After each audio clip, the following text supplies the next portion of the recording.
Hey guys, it's Chala and I am back with another Scrap and Stamp 3D interactive card for you today. This cute little card is interactive in the way that it lights up, so it adds that extra dimension of light to it. And I'm going to show you how we created that. So I went ahead and created a sketch, and this is so important when you're working with any elements that light up. I'll also be using these little lightning bugs from Fawn, as well as the Butterfly Kisses stamp set. So I've stamped that down on my sketch here. I've also brought in the Lawn Fawn Meadows borders here and just kind of traced them out to see where I wanted my elements to go. I have the Heavy Doodle Interactively Yours set as well, where I just use that push here. And so yeah, it's really important to sketch everything out before you start with this card. So I have just a standard A2 size panel card here, and I have this Evergreen Bow Distress ink, and I'm going to actually just apply it directly to the cardstock. I'm not using any blending brushes, anything like that. I'm just applying it directly down. I want a good saturation of the ink on this cardstock, and I like the different texture that it gives actually using direct ink pad to the cardstock. Now I want to make sure that this is completely dry, so I will heat set that with my heat tool here. I don't want to get this on any parts of my hand or transfer it to any other portion of my project here, so just making sure it's nice and dry. And then I am going to go ahead and bring in this Pine Needles Distress ink and do the same thing on the other side.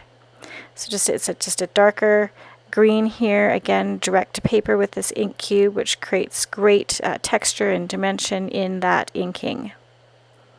Alright, from here I want to bring out those meadow border dies after I get it completely dried again. I don't want to die cut this when the cardstock is wet, and it will be quite wet after we've added that ink directly to the cardstock. So drying it up, making sure it's dry, cleaning off my work surface. I'm using that Wendy Vecchi station there, that Make Art station, which is fantastic for this. And then I'll bring in those dies and lay them out using my sketch here just to give me an idea of how high I want those different layers to be. So I'll take the first border here, and I think I want to actually use the lighter one, so I'll lay that down so that lighter one will be in the front, and then the darker one will be in the back, just to give that depth to my scene. I'm using some of that pink thermo web tape here just to hold my die in place, and then I will lay that second die down, just making sure I get the correct heights for when I layer this onto my card base. And then I can just go ahead and run that through my Gemini Junior. If you don't have one of these, it's a great tool. I know they can be a bit pricey, but they are well worth it. A great addition to your craft room. So I have die cut those out, and now I'm just pulling those pieces apart, and you can see how they layer together nicely. You could switch it around if you want, but I wanted that lighter one in front. Alright, so bringing in another A2 size panel, and now I'm going to create the inked up background. So I have all my little ink cubes here. I'll list them all over at the Scrap and Stamp blog. I'm starting out with that, what is that, shaded lilac here to create a night scene, and I'm going to actually be using the foam brush here to do some ink blending. And I'll speed this up because this is quite a process. It takes a long time. I'm switching between those colors, so that's Wilted Violet, Blueprint Sketch, Chipped Sapphire, and the Black Soot, just creating that night scene. It's just, I really love how this turned out. It's really beautiful, and just take your time with the blending and get that nice even blending and saturation of that ink onto your cardstock, and it'll really help. Adding that Black Soot really helps to deepen the scene as well. So I've gone ahead and I've stamped and colored all my little images, and I've heat embossed my sentiment onto that little panel there. You guys have seen how that's done. I'm not going to show you again just because this is a longer video. I'm layering those pieces together to create the scene. I did stamp that little swirly heart in the background there for the lightning bugs, just to show the pattern, and just kind of laying out my image here. What I'm trying to do right now is get a sense of where I want to poke my holes for the little lights to shine through, because we'll be using some Chibitronics. again, referring to my sketch, just pulling out the actual lights of the Chibitronics. So you get many lights in the set. I recommend going with like a starter set, and I'll link that at the Scrap and Stamp blog as well. And then they come in kind of little sets of 3. So that's why I chose 3 little lightning bugs. So once I got an idea of where I wanted that to be, I lay out my little lightning bugs, and then I use my piercing tool to poke a hole where I want that light to shine through.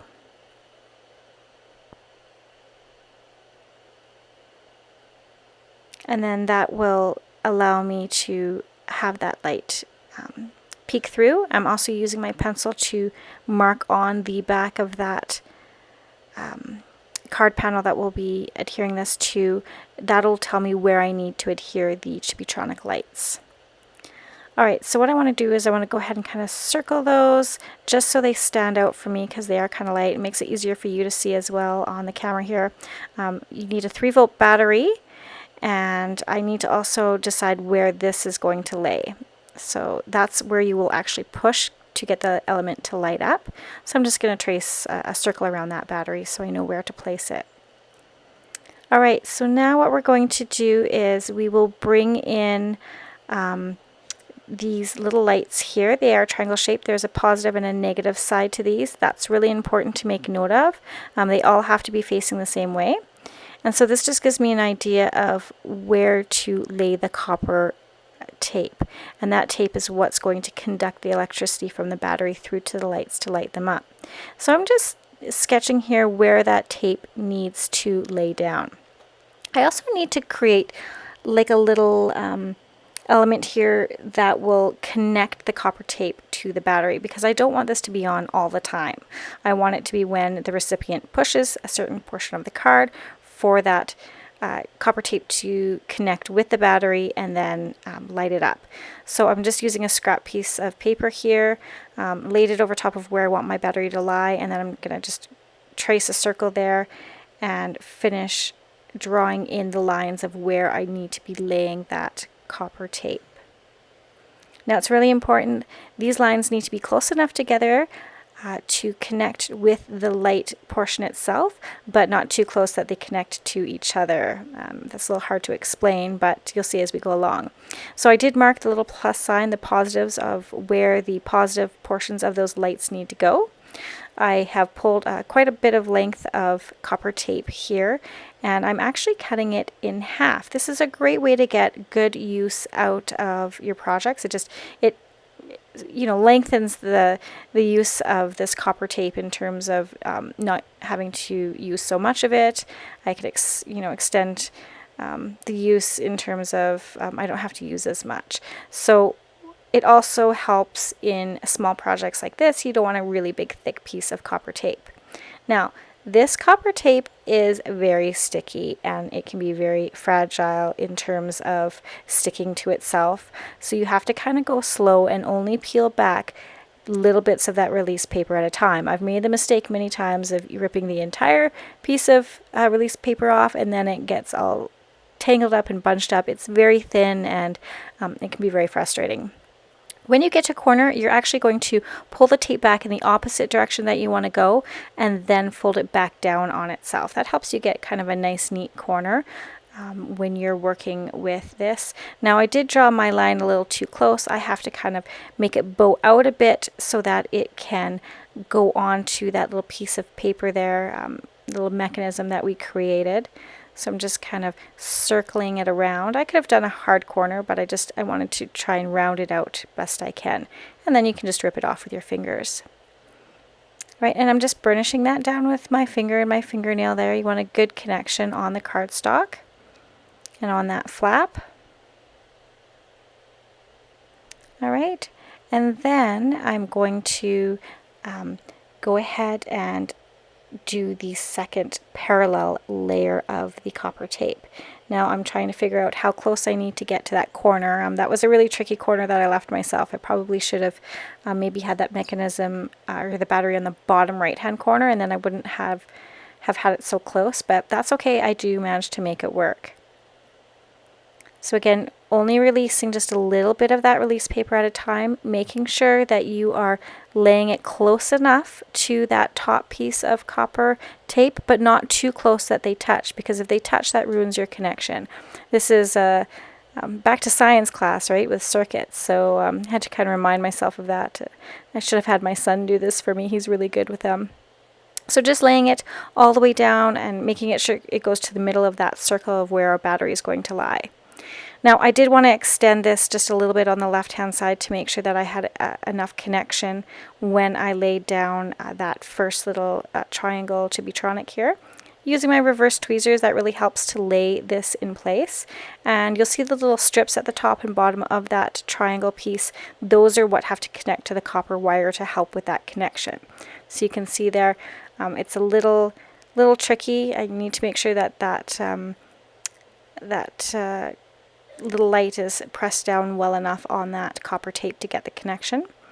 Now I will move on to the next one, and every now and then you get a dud in these, and that one I think was a dud, or I didn't have the right connection. I just grabbed a new one because I had many there. So I'll lay this on, and it is lighting up. I know it's working. I just have to get the connection right. Sometimes the adhesive seems to get in the way of the connection for me. I don't know if I'm doing something wrong, user error, but I just use another piece of copper tape over top to help hold it in place. This as well with that adhesive on the back of those little triangles. You don't ever want them to come disconnected, so this is just another safety measure to help keep it in place and really secure that connection between the copper wire. So here's my little tricky part. I left just enough room for that to connect. So I'm going to actually lay that copper tape, little pieces of copper tape over top of all of these, just again making sure I get that good connection and that they don't lift off, because as soon as they lift off that copper, they won't light up, they won't have that connection. And just a really tiny piece here on the bottom just to hold that down. There we go, and now I press it down and everything lights up and my world is happy. Now we're going to move on to trying to adhere this top panel. I want to make sure that everything is working and glowing through the proper places. I need to adhere my little elements on the front panel of this card here before I finish building it up. So just using a tape runner to get this little fox in place. I kind of want him behind some of that grass to look like he's running through the grass. And with his little net there, I'm going to pop it up on some foam tape here just to add a little bit more dimension. You could have used a wobbler on this little guy. I think that would have been fun as well. I just didn't have any on hand at the time. And now adding my little lightning bug, I want to light up as I'm placing him down just to make sure that his bum isn't covering the hole completely.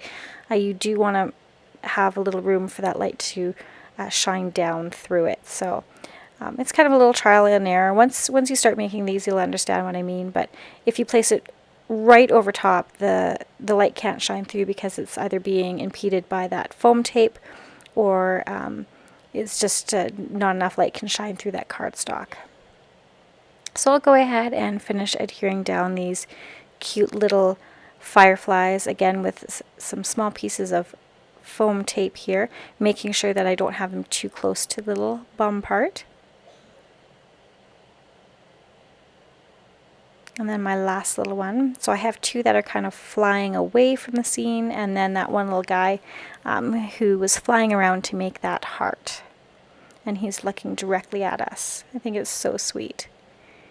And then just making sure, turn off the light there so you can see it is lighting up. And you can see the areas that it's not shining through nicely. So you can just go ahead and lift off your element there and move it around as you need to make sure that you can see it light up nicely. It's so much fun. Alright, now we need to begin putting on the foam tape to build our scene up here so that it... Oh! I wanted to add some wink of Stella. So this one little guy who's looking directly at me, I wanted his wings to be a little brighter than the other two, so I'm using the silver wink of Stella on his wings, and then I'll use the clear wink of Stella on the other two that are flying kind of away from us.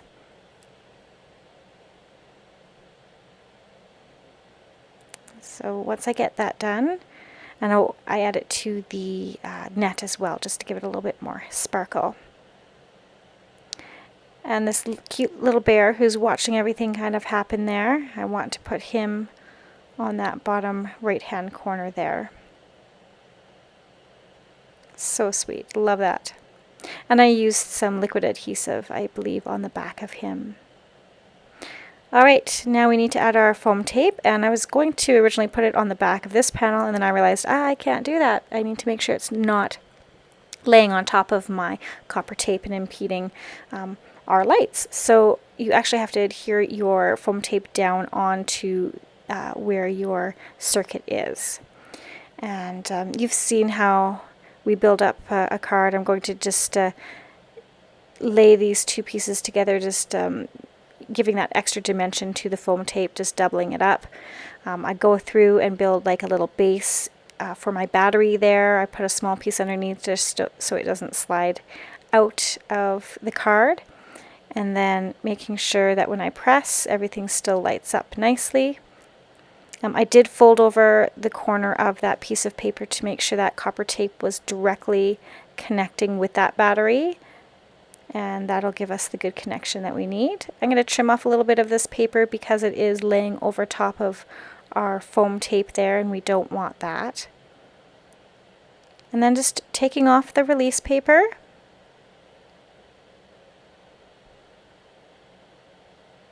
Now you can definitely do this on a separate piece of cardstock and then adhere it down to the card base. This one I just adhered the circuit right directly onto the card base itself. So if you want to do that, you definitely can. I just wanted to save some time and put it directly on the card base. So lining up the corners, making sure everything lines up nicely. And then I can press everything down and in place, and we can press in that spot there where it says push here and make sure that everything is lighting up. Now I didn't like how that connection was. It was pressing down too hard and pushing it when I didn't want it to. So I am going to cut a few little pieces here of the foam tape and just sneak them underneath just in that one area around the battery, just to give it a little bit more height so that that connector doesn't connect with the battery until it's actually pushed down. And get that in place. And then that's better. Now I push and it lights up. I'm going to go ahead and turn the light off here and show you that when I press on it, it lights up. And look at that. How sweet is that? I love how this turned out. I think any recipient is going to love getting this. It's amazing how simple this actually is, but it will wow your recipient, get them thinking about how did you make that happen. And it's always nice to involve a little bit of science in your cards. So hope your day glows with happiness. I love it. Love how it turned out. Here's a closer look. I did add some water splatters to the background of that distress ink panel there. You can see, I don't think I mentioned that before, just to give a little starry look in the background as well. Thank you so much for joining me today, guys. I hope again that this video was inspiration for you to create an interactive, more dimensional 3D dimensional card. Remember, you can find all the materials over at the Scrap and Stamp blog, so go ahead and check that out, as well as these other videos. Have a great day, guys, and take care. Psst. Hey you, crafty friend, can you do me a solid and hit that subscribe button and that notification bell? Great, thanks.